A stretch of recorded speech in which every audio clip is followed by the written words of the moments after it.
Hi, welcome back to Let's Talk About Race, the show where we cut through mainstream yelling in favor of in-depth discussions on race relations in the United States. Today, I'm very honored to be joined by a special guest, the president of the National Congress for American Indians, President Fawn Sharp. Fawn, thanks so much for being with us today. Thank you. Good afternoon. Now, before we start, can you briefly give our listeners who might not know some familiarity with the National Congress of American Indians? How many tribes and members do you represent? What are your main goals and avenues of activism? Yes, absolutely. So thank you for this opportunity. The National Congress of American Indians was founded in 1944, so we're the oldest and largest intertribal Congress of tribal nations in the United States. We represent 574 tribal nations in every region of the United States, and we have roughly 5 million tribal citizens across this country. So it's a very large, well-established, long-standing Congress of tribal First Nations. Excellent. And when you say Congress, but this is a nonprofit, it's not associated with the actual government entity? That's correct. So you guys being called the National Congress of American Indians brings up a question for me. I definitely am not as familiar. I think I learned a little bit about Native Americans in school, and that was always what they're referred to. In Indian was kind of seen, I think, as the more antiquated term. But as far as the naming convention for Native Americans, American Indians, Indigenous people, is there a right way? Does it differ by individual or by tribe? Or, what's the best way to think about naming convention for Native Americans? Yes, we self-identify, certainly with the name, the National Congress of American Indians, and every tribe is different, and that's an important thing to know and understand, that we are 574 distinct tribal nations, and you'll have some tribes that have the word Indian in the name of the nation. So I come from the Quinault Indian Nation, for example, and so we self-identify in our name, utilizing the term Indian, whereas other tribes don't have that term. They have traditional names, and so it does vary, but collectively we do self-identify as Indian in the National Congress of American Indians. All right. And as far as outside of the Congress, do you know if is that the most popular term? Is there a most popular term? Well, it really depends on the issue. When we talk about international policy, for example, we work on human and civil rights, climate change, climate policy. In international circles, we identify as Indigenous peoples, and that's a term that we've advanced in all areas of international dialogue and discourse. Domestically, we identify as Native Americans, and sometimes we use these various terms interchangeably depending on the arena, the topic, and the issue. It can vary. That's interesting. And it seems like with the international initiatives, as far as what you're putting forth, the choice to go with Indigenous, is that specific for a reason?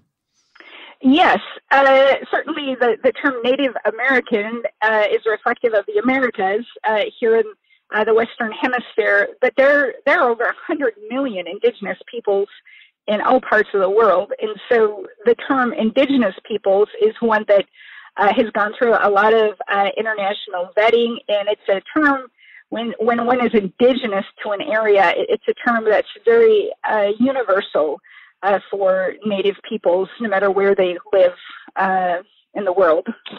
Well, I guess the term that has not been accepted and is generally seen as very offensive is redskin, which is the one that's been for the Washington football team for, I believe, 80 years now. I think it was since the 1930s. But that's been one that I believe has been seen as derogatory for some time now, if not always. But, recently with that name change being discussed, can you give us a little bit of history as far as the term redskin, how it's viewed within your community, and how it has been perceived as far as being such a publicly facing name for a large sports team? Yes, absolutely. So the term itself comes from a very dark chapter of U.S. history, a chapter where there was widespread and massive genocide and outright murder of our ancestors. And the term redskin is ascribed to when bounties were put on the scalps of our ancestors, and they were actually hunted for profit, for money. And it's a term that is reflective of bloodshed, of annihilation, of genocide, and it's a very derogatory term that for all of us is just a reminder of a very dark time when we were under attack. And so it's reflective of a multi-generational set of traumas that impacts our community deeply. I remember learning about Native Americans from, an early age, and kind of genocide really is the only way to put it. And it was just kind of continuous up until present day. So it is a very charged history. And, I'm sorry to hear that word has so much gravity. But I do want to discuss, so outside of Redskins, Native Americans in American sports are actually very common, both in logos and naming. I think you have, the Braves, you have the Blackhawks. So as far as that goes, I know there's a bit of debate, sports fans saying that it's honorary and it's meant to, show the competitive, fierce nature of Native Americans. And I think there's obviously a difference between Redskin and, perhaps Blackhawks or, something that isn't have the same history. But I want to hear from you. Are all sports logos and names, are they seen as problematic, derogatory? How are other, references to Native Americans in sports viewed within the Native American community?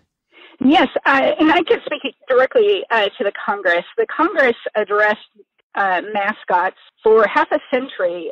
We have identified the use of Native Americans as mascots is something that is disrespectful. It's very offensive. And to put it simply, anytime we as a people in society are reduced to be characterized and dehumanized and objectified in a way that paints us in a very bad way, is something that we've just found to be offensive. We're restoring our culture and our identities in that which was nearly wiped out. And for over 400 years, there was an active and concerted effort to completely erase our identity, to punish us for speaking our language. And this generation is now being born at a time when tribal nations are making tremendous investments in restoring languages that were nearly lost, engaging in cultural practices and ceremonies.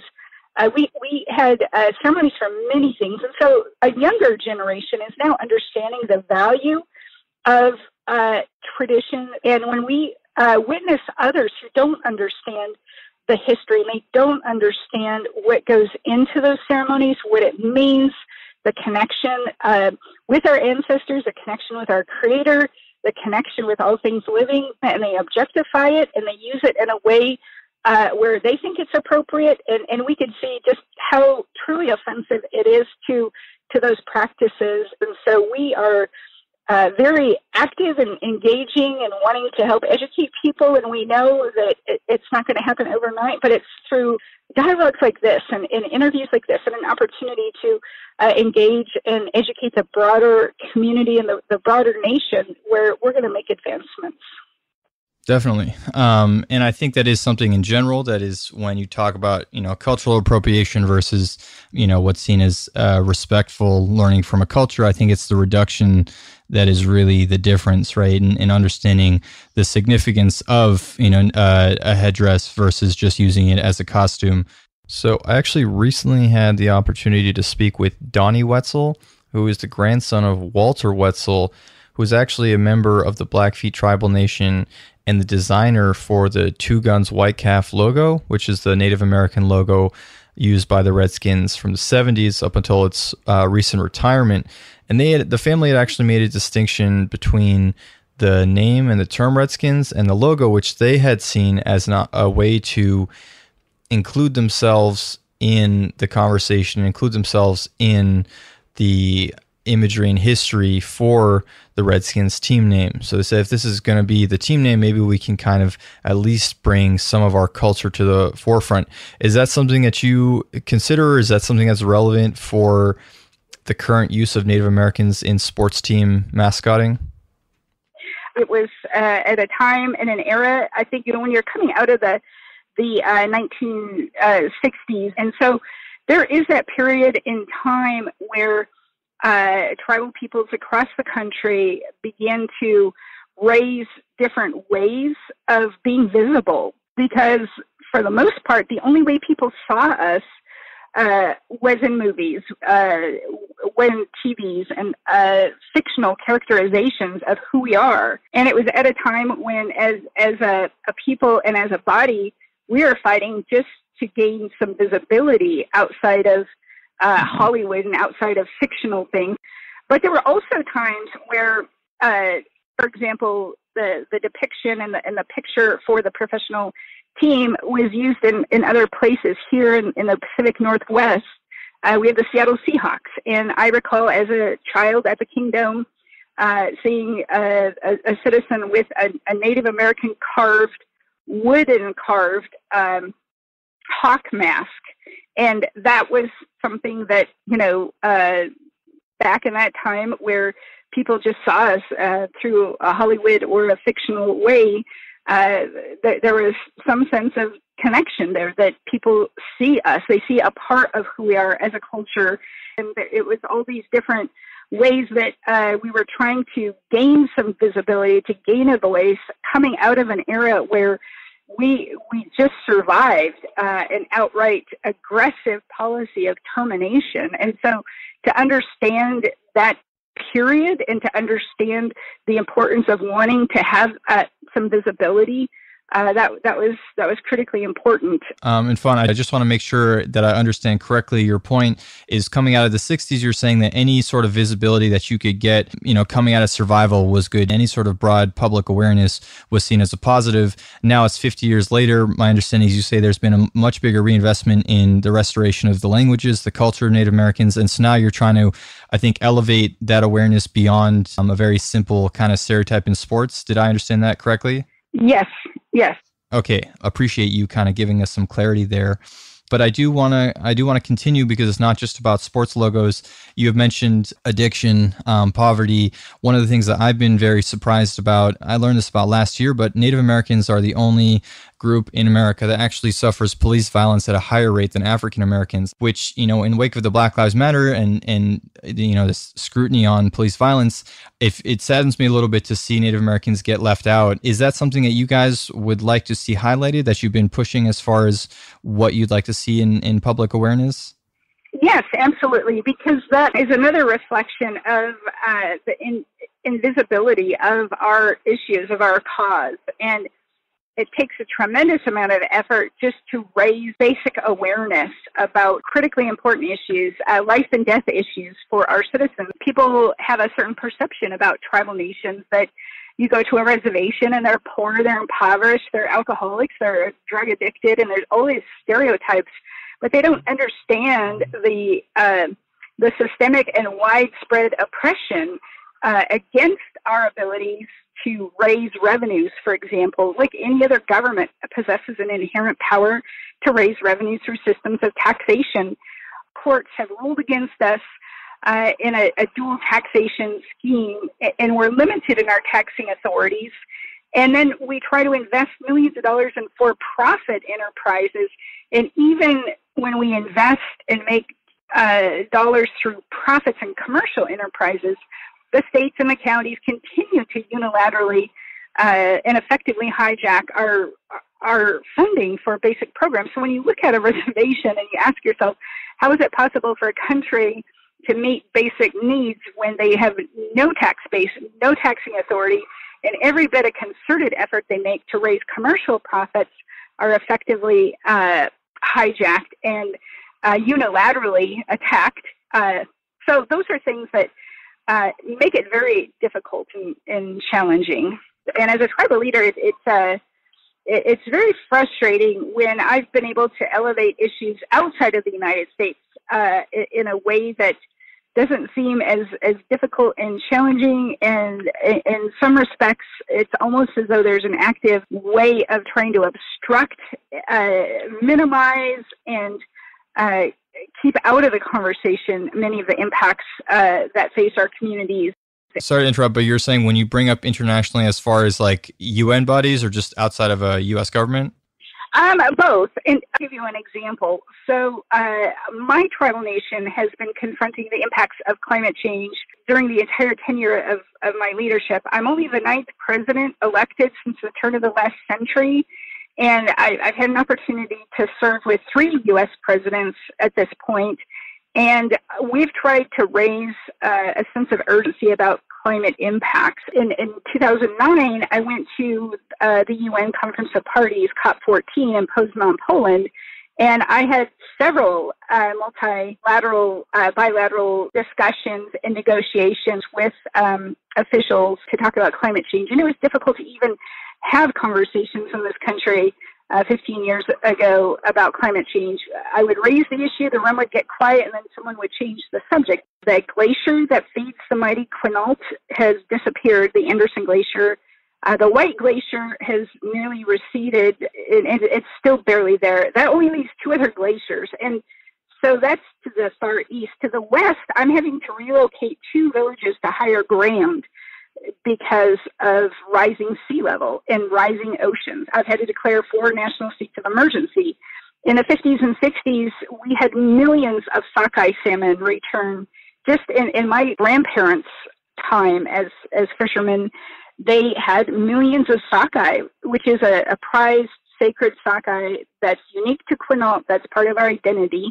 And the year I got elected, we only had 3,000 return. And so when we're having to relocate 2 of our villages, when our glaciers are disappearing, when the ocean is becoming more acidic, when our salmon are depleting right in front of us, and we can't seem to achieve any measure of awareness or even the opportunity to try to tell that story, it's been very difficult.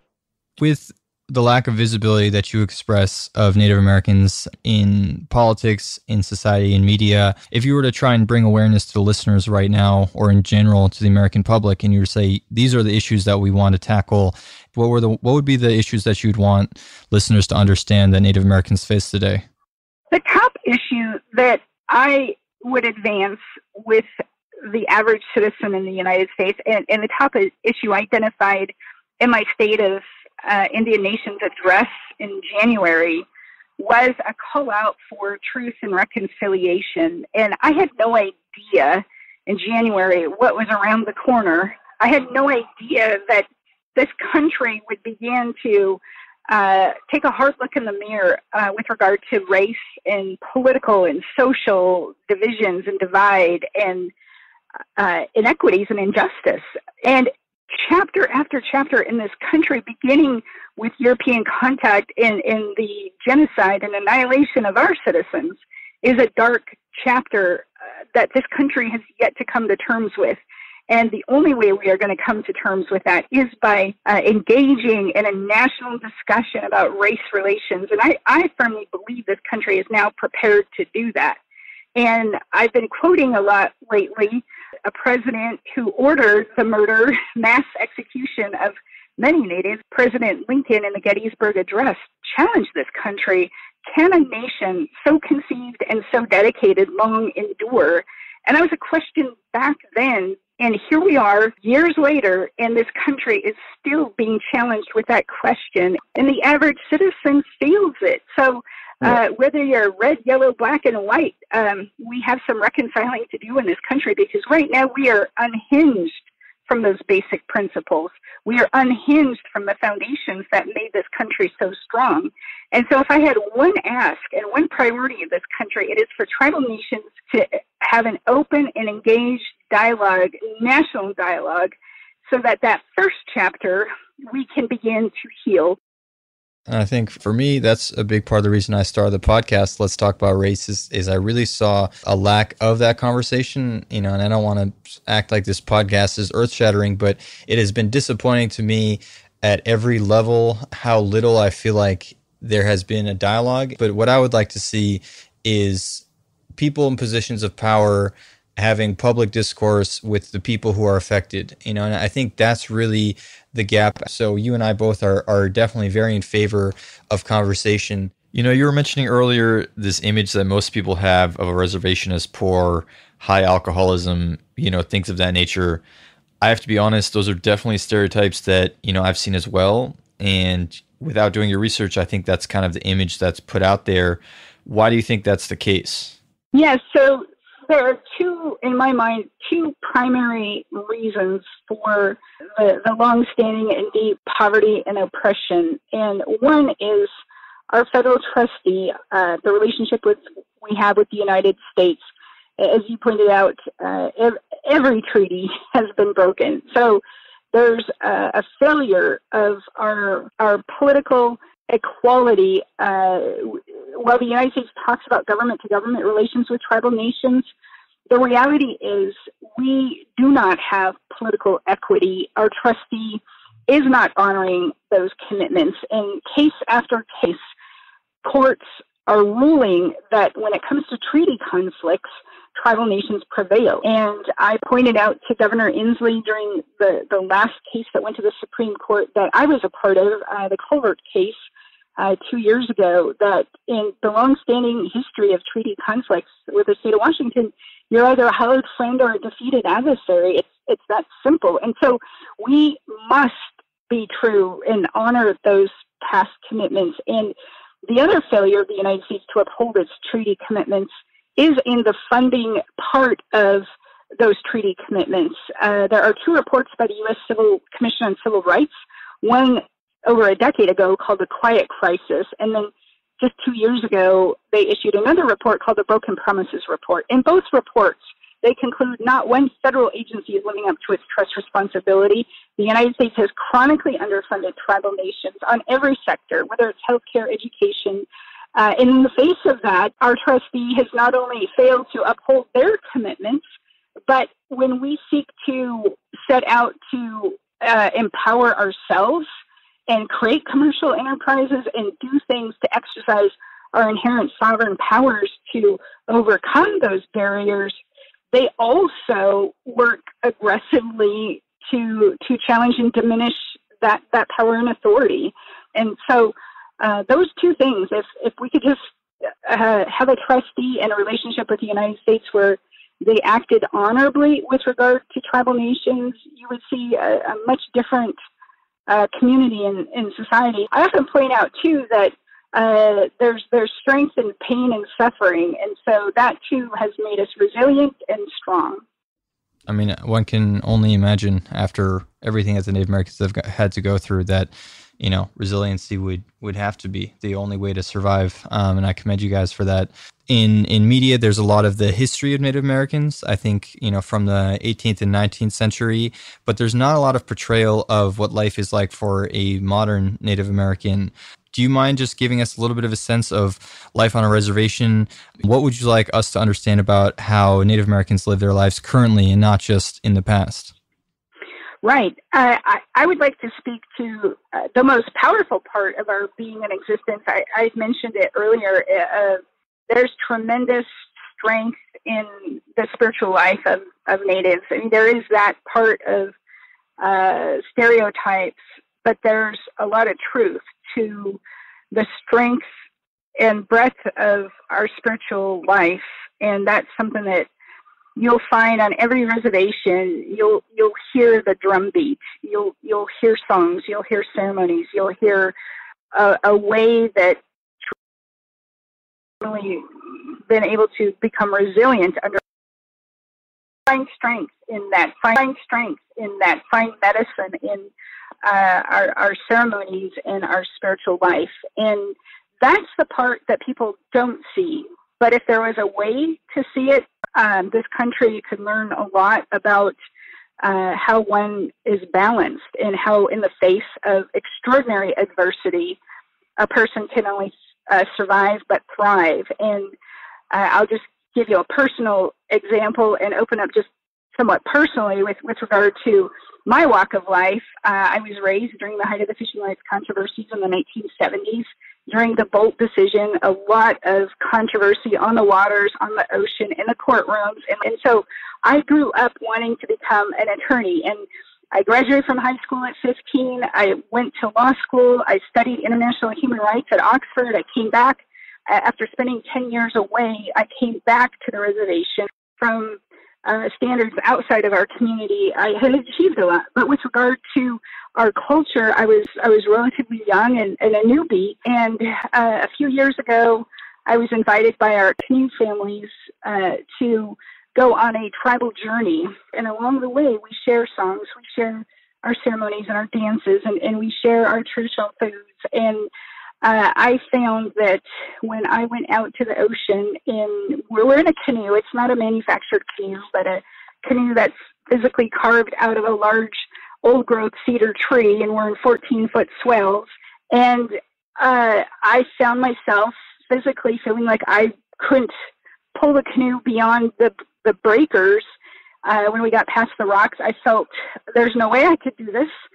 And there were young people in the canoe, but our skipper began to sing some of our Quinault songs, and I felt this extraordinary, once I resigned physically and mentally, it was like there was something within my spirit that reawakened, and it was as though the ocean came to life, and I began to dance with the ocean. And when we sang a whale song, whales were breaching. When we sang an eagle song, an eagle would come offshore and circle over our canoe. I felt this incredible connection, and it was a connection not only with the animals and the things that correspond with our songs and our ceremonies, but I also came to acknowledge that that sacred highway was the same place that my ancestors traveled. And when I looked at the shoreline, it was the same pristine, uncorrupted, clean landscape that my ancestors saw for centuries. It's never been part of the United States. It was reserved by treaty,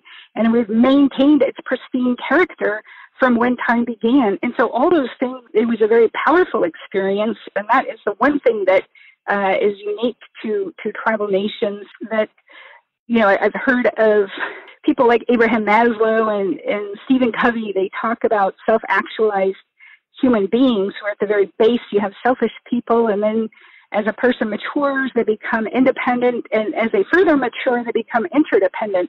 Well, we are interdependent not only relative to fellow humanity, we were interdependent relative to the natural world, to all things living, to our Creator.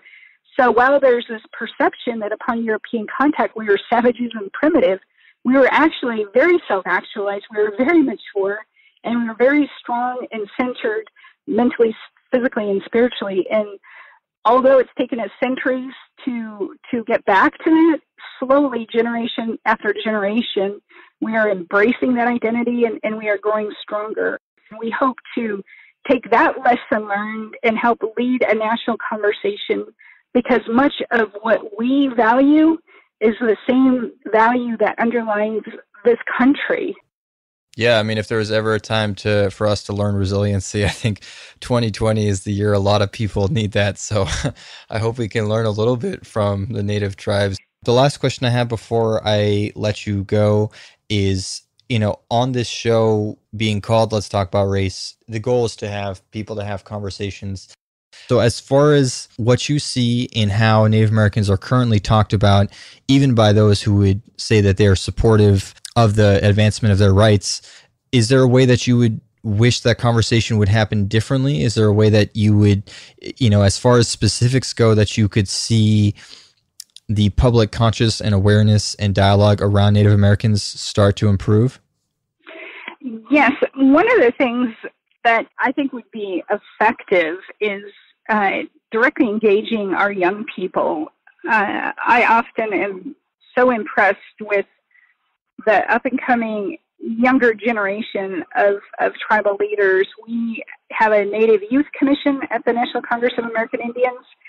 And not only our citizens, but look around the world at that up-and-coming generation that is so committed and their voice is so strong. I also know that there's another part of the young generation. They are being taught to be bigots. They are being taught to remain ignorant. And so unless we address that generation, there's going to be a blind spot that will lead to our children when they become adults. So the way I really envision truth and reconciliation, we need to establish the mechanism, the protocols, and create multiple points of entry, but ultimately our children need to carry that message and be the voice, because they are that generation that's being born into a society where they can be whole, where they're learning their languages, and they are truly the way our Creator designed, made, and intended us.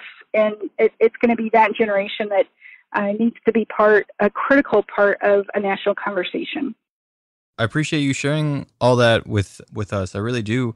I have to say, it sounds like you might actually be optimistic about the future, which feels very rare these days.